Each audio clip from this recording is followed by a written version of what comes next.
mga kabayan, good morning, good afternoon, magandang gabi kung sino man makakapanood nito, kung anong oras.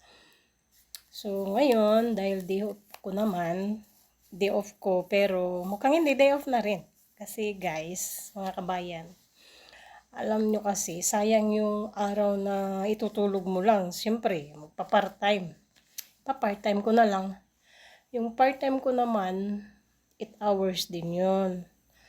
So, may tulog pa naman ako kasi 2 days day off nga ako, Friday, Saturday.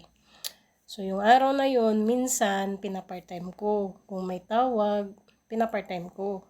Magpa-part-time pala ako dun sa hotel. So, yun, wedding events.